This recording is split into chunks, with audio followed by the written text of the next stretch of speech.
जय सिया राम।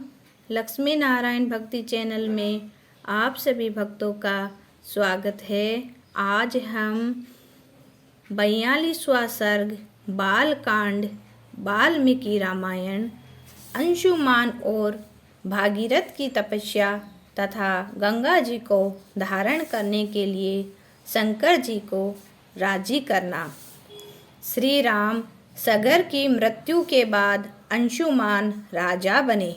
अंशुमान के पुत्र का नाम दिलीप था।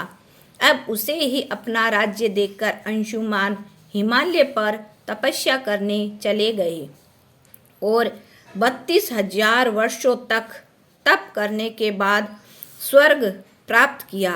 फिर दिलीप भी इसी चिंता में रहने लगे कि स्वर्ग से गंगा जी को कैसे लाया जाए। आखिर वे इसी चिंता में रोगी होकर मृत्यु को प्राप्त हुए।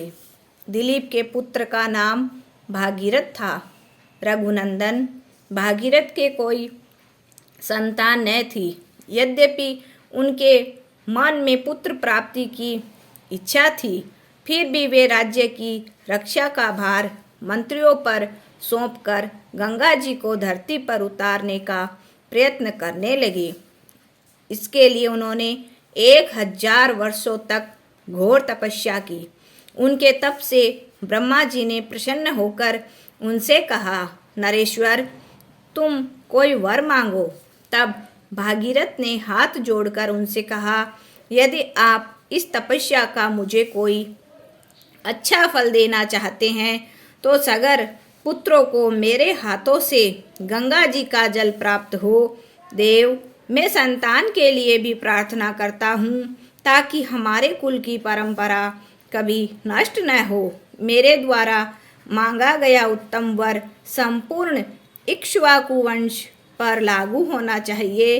राजा भागीरथ के इस तरह कहने पर ब्रह्मा जी बोले, राजा भागीरथ, तुम्हारा कल्याण हो, तुम्हारा मनोरथ पूर्ण होगा, किंतु गंगा जी अवतरित होने पर उन्हें धारण करने के लिए तुम्हें भगवान शंकर को तैयार करना होगा, क्योंकि उन्हें धारण करने की शक्ति शंकर के सिवा और किसी में नहीं है। राजा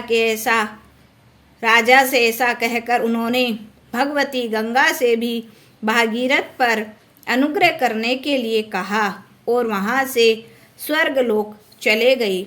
इसी प्रकार श्री वाल्मीकि निर्मित आर्ष रामायण आदि काव्य के बालकांड में 42वां सर्ग पूरा हुआ।